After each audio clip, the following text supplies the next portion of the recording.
All right, good morning, everyone. Randall, when you say past, present, and future, I can certainly talk about the past.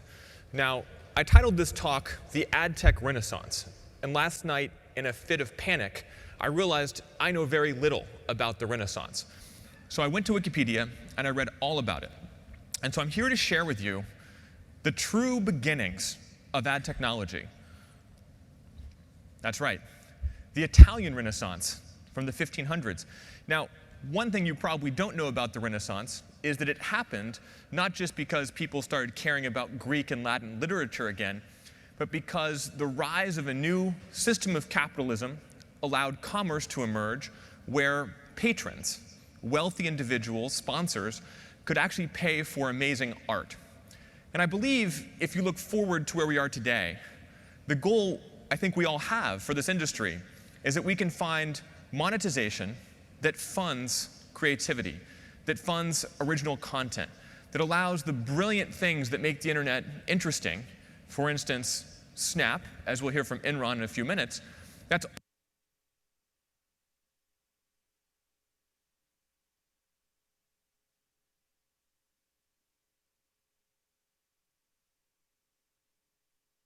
Now can you hear me? As I was saying, we have to fund independent content through some system that allows us to monetize all this creativity. And so that system, of course, starts with this understanding of really what a Renaissance is. I was surprised by the number of connections between the Renaissance in history and where we are today. So like any good internet citizen, I found an online course about the Renaissance.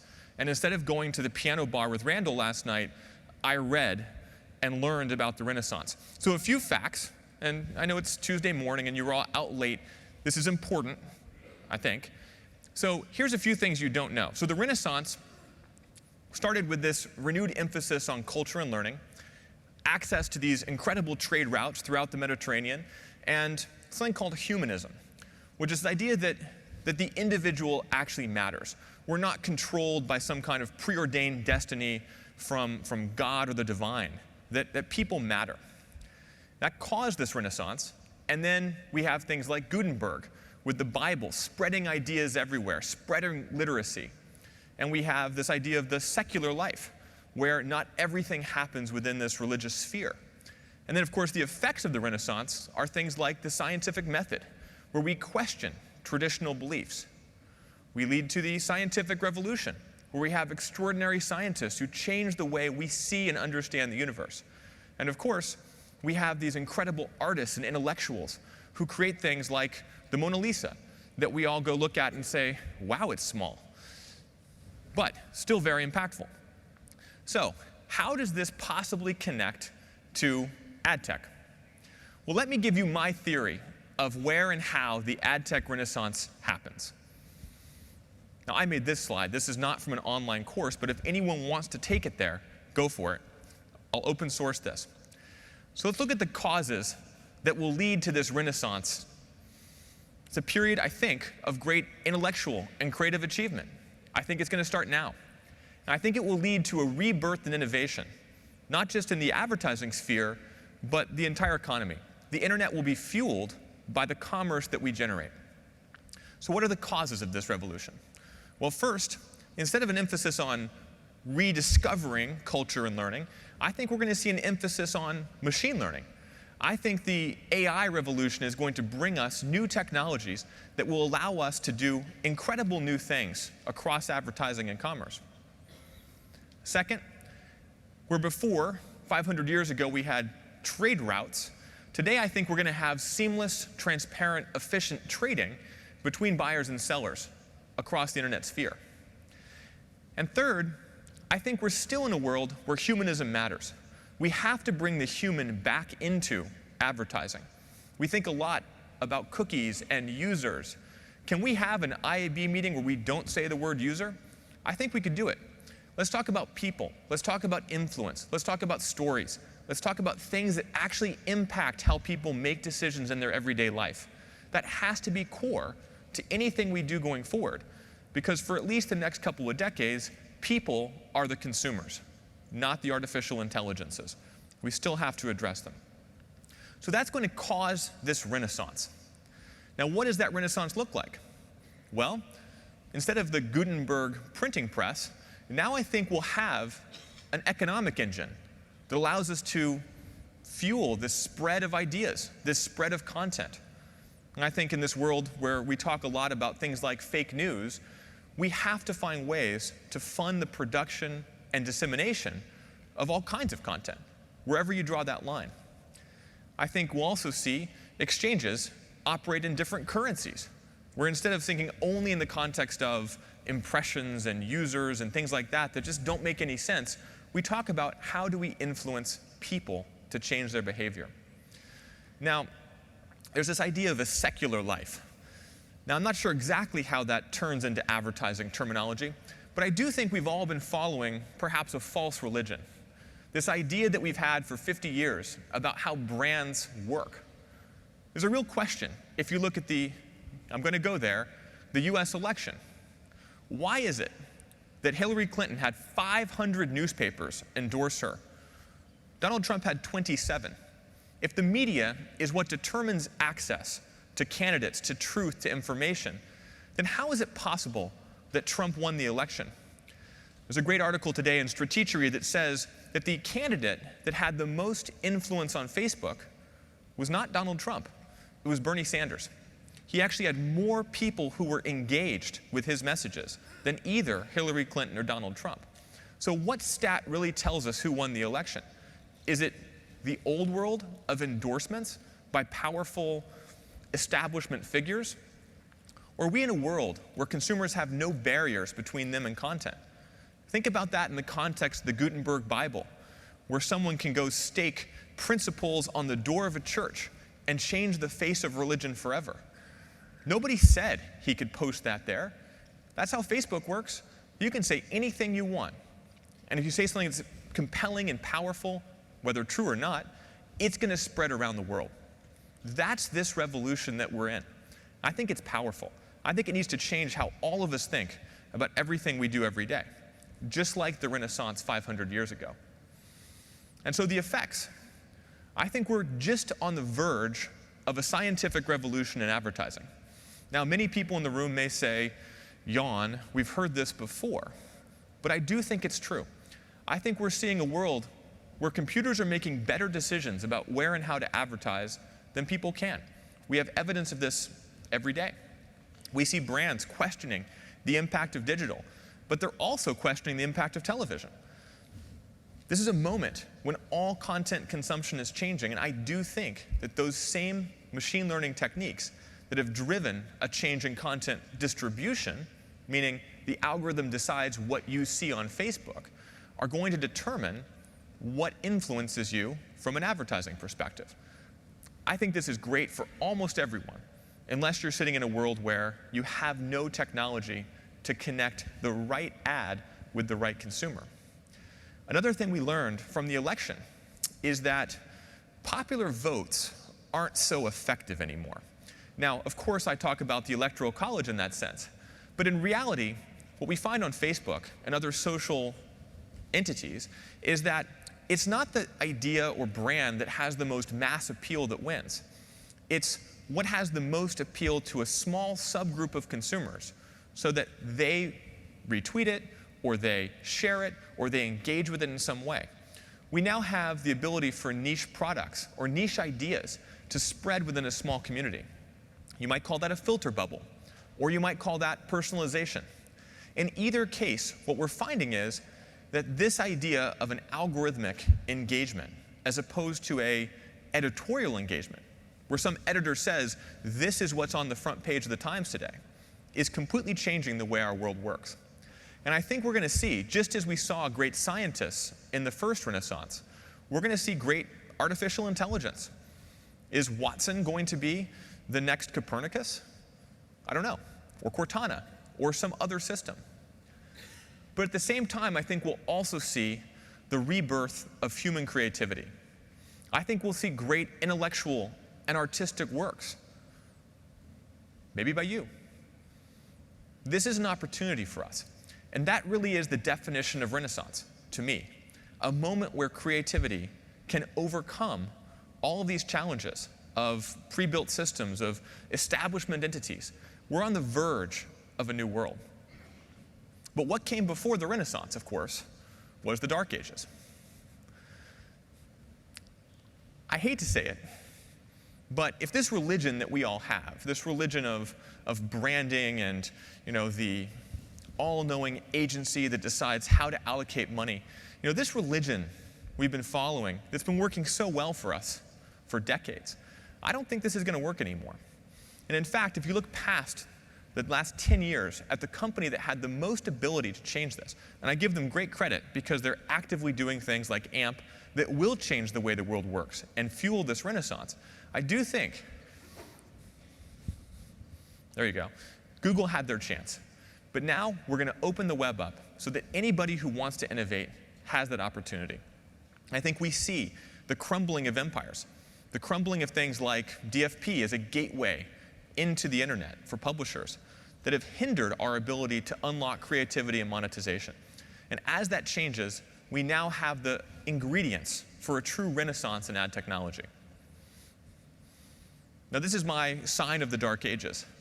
You may have seen a blog post I wrote a few weeks ago where we assessed this stat.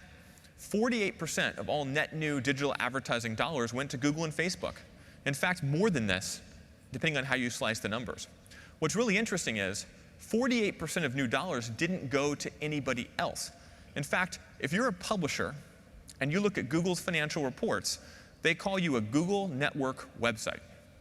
In other words, I don't know what the polite way to say this is, but you're theirs. They own you. They're paying you money because you're part of their network. Can we please move past the world where ad networks control ad technology and this industry? I think it's time for us to move into a new world where you're your own entity. You're a publisher, you're a content creator, you're an innovator. That world is what we need to walk into. And I believe that becomes possible through a better marketplace. Through a marketplace where we really look at advertising the same way we look at other marketplaces. Airbnb, Uber, eBay, all of these companies have built vibrant marketplaces. And we don't have one today in the advertising world. We have the beginnings, the idea. But there's 4 things you have to do if you want to empower a marketplace. You have to find ways to reduce friction, to make it easier for participants to transact. You have to find some way to ignite the marketplace, to connect buyers and sellers. You have to think a lot about pricing. What's a fair take rate for the marketplace? Who should capture all the benefit of a transaction? Obviously, we want buyers and sellers to share the benefit. But how do you do that when they're effectively competing? And of course, we have trust. I know we've talked about this a lot over the past 2 days, but how can we rebuild trust in this ecosystem? So I have a vision for how this marketplace might work. I'd love to continue this conversation with all of you over the next couple of years as we put these pieces together. But I'd like to present to you my vision for a better marketplace, one that I think will unlock the creativity and innovation that this innovation has been waiting for so long. So here are some ideas. I'm not making promises. I'm just throwing these out as things we could do together to make the world better.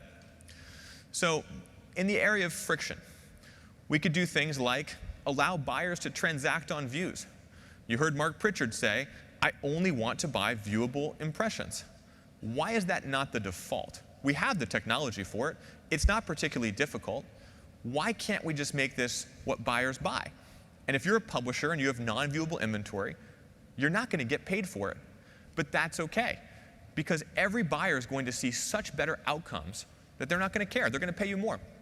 So I think this is an easy one that we should just do. Privacy-safe audience matching. You just heard a panel on this. I'm not going to talk any more about it. But we need to find ways that allow advertisers to unlock first-party data, that allow publishers to benefit from their audiences, that don't have consumer privacy problems, and connect the dots. It just makes sense. We have to fix user experience issues. I mentioned AMP. I mentioned we have things like server-side header bidding, where we can move all these connection points away from the browser. All of these things will allow us to make users trust that the experience they're going to get from advertising won't require them to install an ad blocker.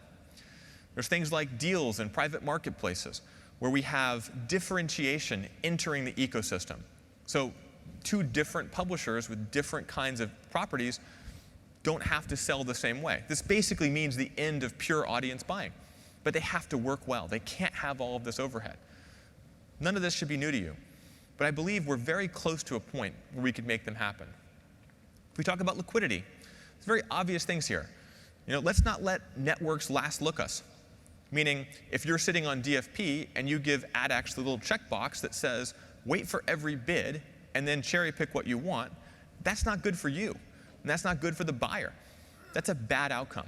And I'd say the same thing to Amazon. As you know, they've launched their wrapper product, and they figured out that if they do this, then they get to see everybody else's bids and then cherry pick the best impressions. This is not good for anyone. We need fair, open auctions where no one has a bias. Seems pretty simple.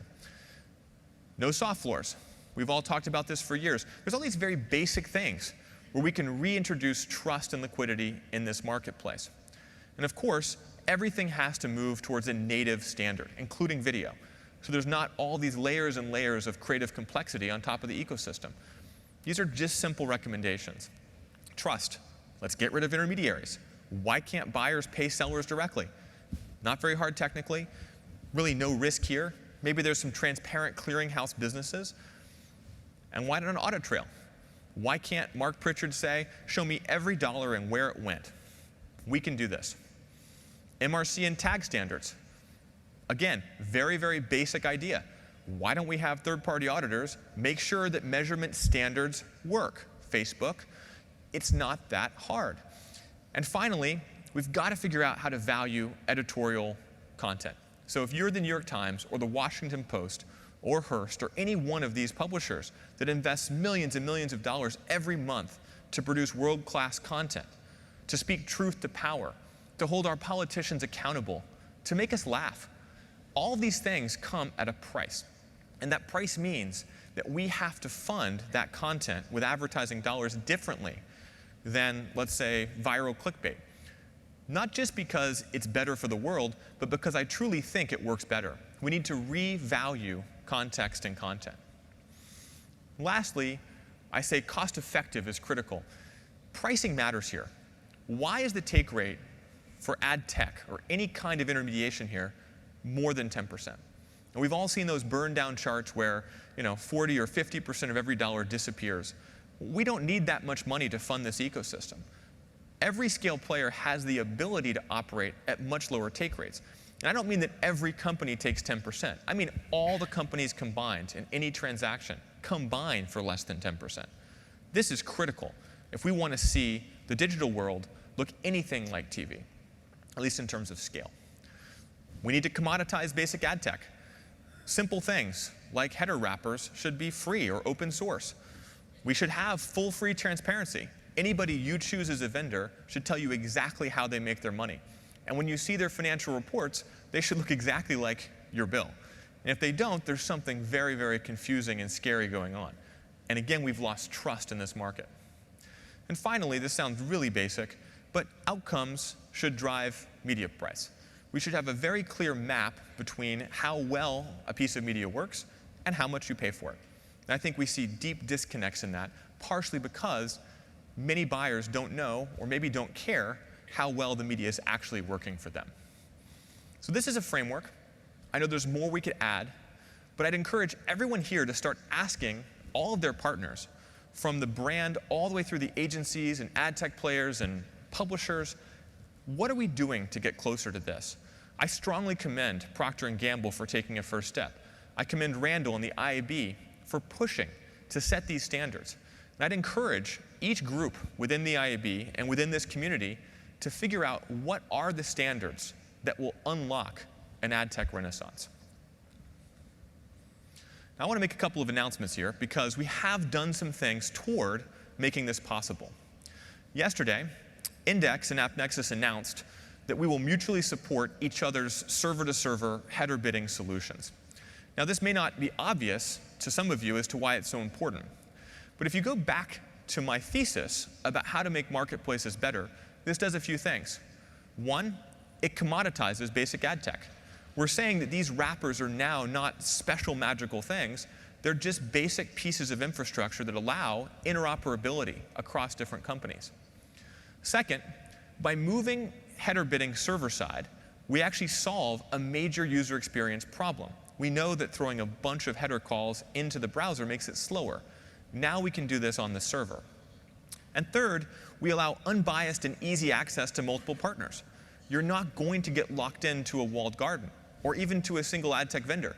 If you want to switch, you just rip out some code and plug some more code in, but all of your economics and financial implications are effectively unchanged. This is a big deal. And I'm also excited to announce that PubMatic will also be doing mutual server-to-server header bidding with AppNexus in the upcoming weeks or months. We've committed to doing that with each other. I expect every major ad tech company to commit to full interoperability around server-to-server header bidding. It solves a major problem for the industry, and I think it lowers the bar for any publisher who's considering header bidding to open up their inventory and remove a critical dependence, I think, on DFP and Google. So very, very excited to see this happen, and I think we'll see more and more announcements like this as the year progresses. Second, I'm pleased to announce that AppNexus will now allow 100% viewable transactions. As I mentioned before, this is table stakes, I think, for a world where brands and marketers buy ads that people can see. This is a feature of the digital world. We can actually see the ads. When you buy ads on TV, we don't know if people are Rokuing or, delaying things until the next day or even seeing these ads. On the internet, we can find out what you're watching and viewing. And this is really important. We know this is a key currency. Only pay if an ad is viewable. So for anyone who wants to do this, we'll have support for most major DSPs soon. If you're an AppNexus customer, talk to us about this. But I encourage every company here to move to 100% viewable. So this is a given for the entire ecosystem. And if anyone tries to charge you for an impression that's not viewable, by the time we're back here in a couple of years, you'll laugh and say that is completely off policy. I'm not paying for that. So MRC is critical here. I think there's tag aspects to this as well of how we enforce viewability on certain platforms. But I'm very proud to see AppNexus take a leadership position on this. So that's two concrete steps toward this vision for a better marketplace that we've taken. I believe there's many others in the room who are taking further steps. And I think this is critical for all of us. Every month, every quarter, let's make real progress together towards this vision. So in closing, I believe we've unlocked, or in the process of unlocking, a renaissance for the industry, for marketers, for publishers, and even more important, for innovators. Let's bring creativity and innovation back into the realm of digital advertising. I'll close with a quote that I like a lot. Every renaissance comes to the world with a cry, the cry of the human spirit to be free. That's from Anne Sullivan. If you don't know who she was Helen Keller's tutor. And she basically became friends with Helen Keller over the years. And I think this is critical. We've got a renaissance on our hands. And it doesn't come just from commercial desires. It comes from a fundamental need for information and creativity to flow free. And I think to be funded by a vibrant advertising ecosystem. Thank you.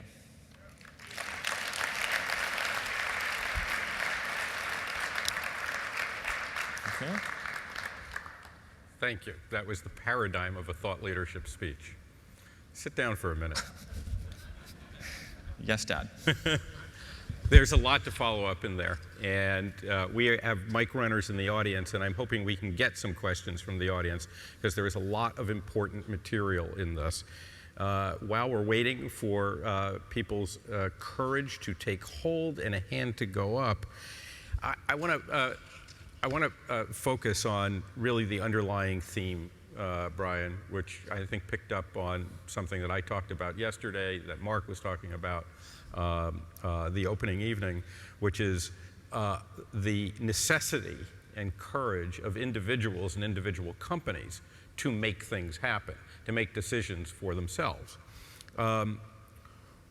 What do you think it will take? I mean, you have a lot of customers. You work with lots of publishers. You work with lots of marketers. You work with lots of agencies.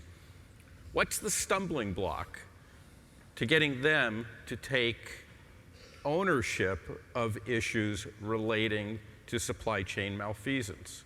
So if you think about your customer base, you don't have to name any names, but why are they finding, you and I agree, this is easy. Why aren't they finding it easy? Well, I think there's really two basic blockers. One is a belief that it's hard or can't be done. And so I think it's easy for any of us to say, well, we can't do 100% viewable because.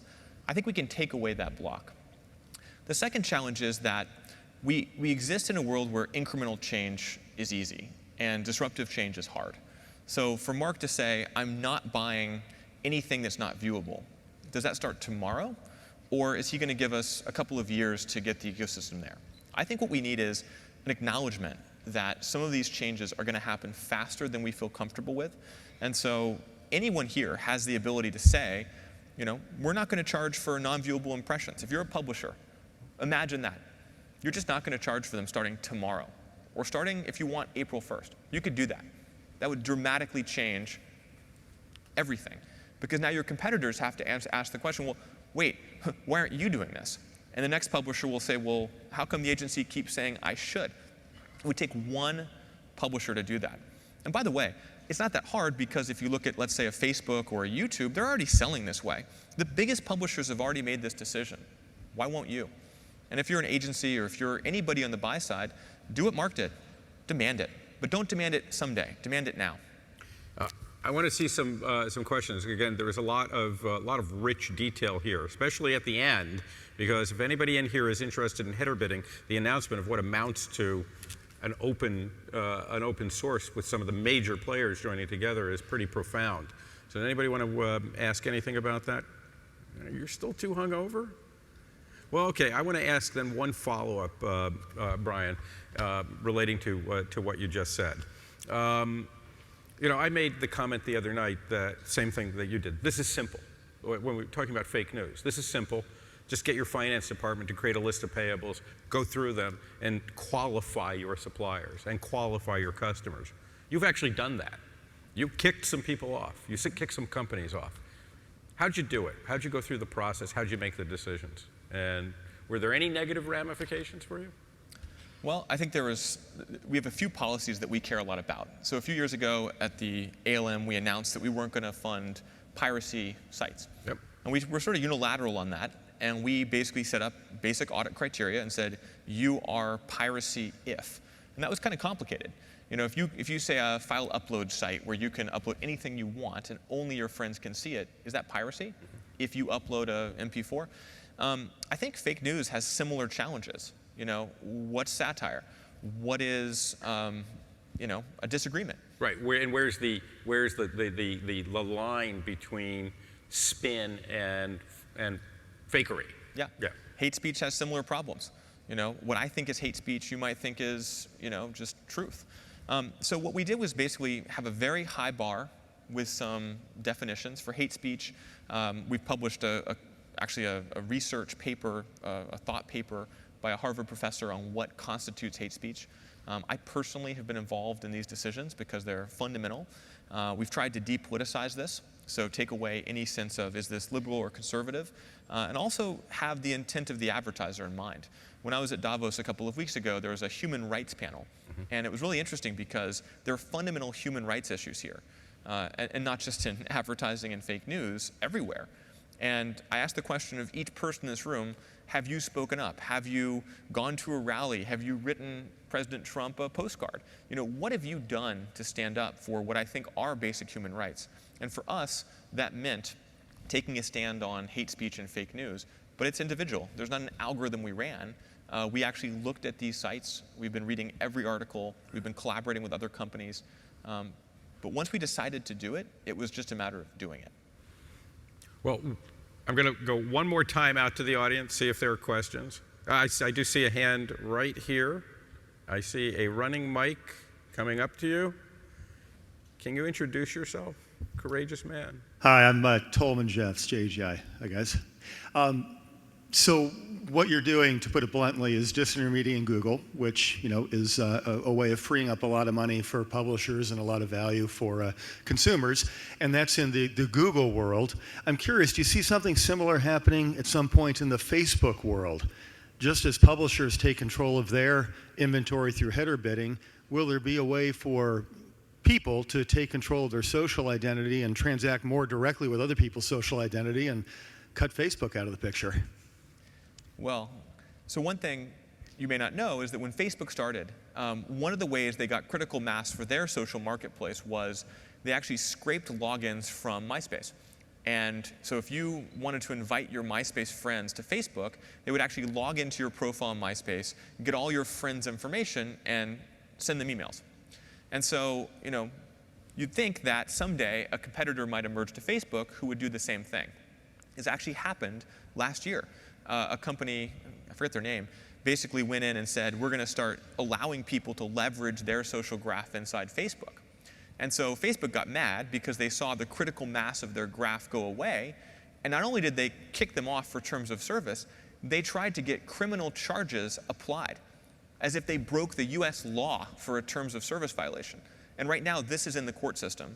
And I find it incredibly offensive that not only are they not going to allow us to own our own identities, they're going to get you put in jail, criminal charges, if you try to leverage that graph for your own purposes.